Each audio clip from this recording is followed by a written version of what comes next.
Good morning, students. Here, Rani ma'am, ninth English. Today's topic I can't climb a tree. Today, we are going to learn a topic I can't climb a tree, Unit 2 prose, written by Ruskin Bond. Have you ever tried swinging from a tree? Have you ever climbed up the tree to pluck fruits?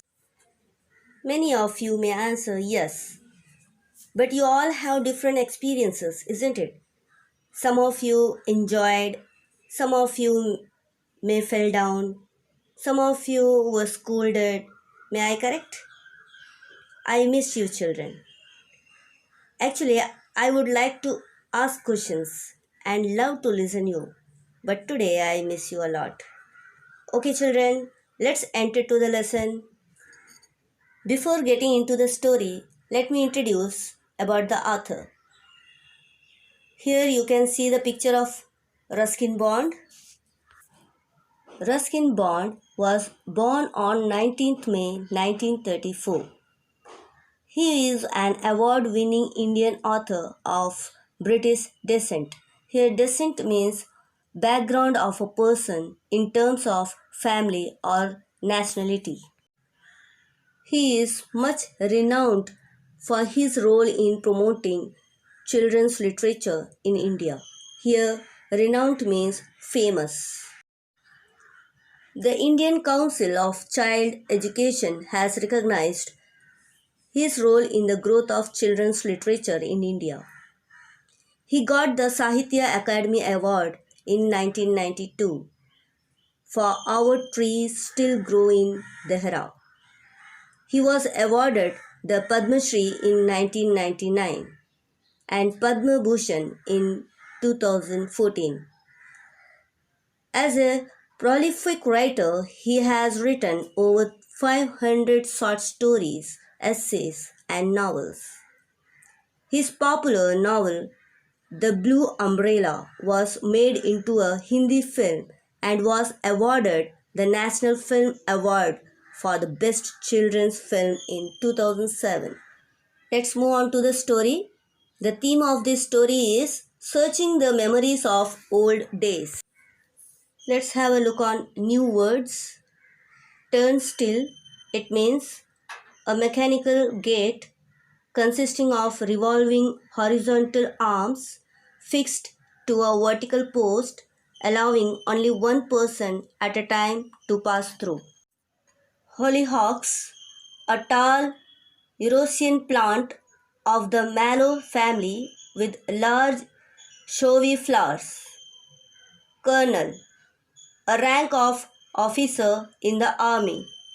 Brigadier, a rank of officer in the British Army above colonel.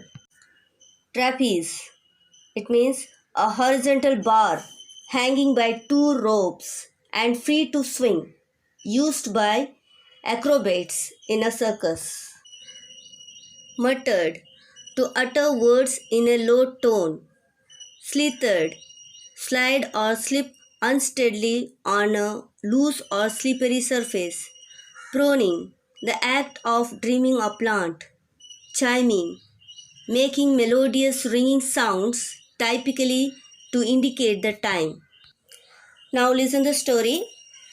A middle-aged gentleman visited his grandfather's ancestral house, where the gentleman had lived in his boyhood.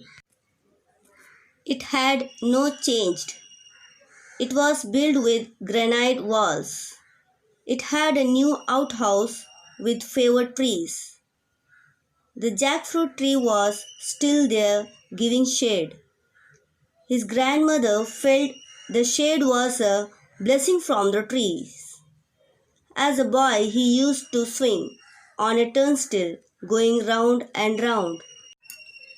Now it's gone. The tall hollyhocks grew on the other side of the wall. A girl stood between the red hollyhocks, staring at the man.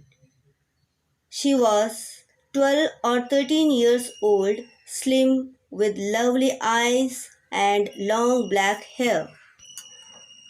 The girl asked the man whether he wanted to buy the house? The girl said it was her father's house and that he was a colonel. She said that her mother says he should have become a brigadier. They stood on either side of the wall, appraising each other. The man said that he looked at the house because he lived there, and they sold the house after his grandmother's death. She asked whether he would like to buy the house then. Later, she realized that he don't have the money. He said that he only wanted to see the house. The girl lived there for 3 years.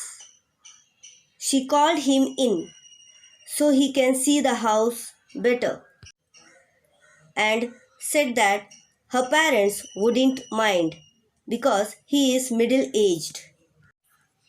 He climbed the wall, got up on the wall, and rested, breathing heavily. He muttered that he is a flying trapeze. She gave him her hand. He slipped down into a flower bed and broke the stems of a hollyhocks. Then he spotted a stone bench under a mango tree. It was the bench where his grandmother sat trimming rose bushes and bougainvillea. He wanted to sit outside. She sat on the bench with him. The man closed his eyes and remembered the music of a piano, the chiming of a grandfather's clock, the noise of the birds on the veranda, and his grandfather repairing the old car. He remembered climbing the jackfruit tree. She said that her parents wouldn't mind him climbing the tree. He just wanted to sit and talk for a few minutes. His favorite place was the jackfruit tree. He said he usually kept his treasures in the hollow of the tree. They were only marbles. He had one, a book he wasn't supposed to read, old coins, and grandfather's iron cross, awarded for bravery during the First World War in France. He got it from a German soldier. She asked whether he had the iron cross. He had left it in the jackfruit tree. Being very excited at that time and bidding goodbye before sailing in the ship, he forgot all about it. Since 25 years had passed, he said, it might not be in the hollow of the tree if someone else found it. He said he can't climb tree anymore to have a look. So she said she would. She found a rusty old medal and ran towards him with it in her hand. He confirmed that it was the same iron cross. She asked him whether he had come to find it. He said he wasn't sure and asked her to have it as she found it, and that it would have even been there for another 25 years. He placed the medal in her hands and said that he had come to remember his youth and not for the Iron Cross. He walked away to the bus stop and remembered his youth, the air filled with the smell of the sweet mango made the blood course in his veins. This made him to forget that he was so old and he couldn't climb trees anymore.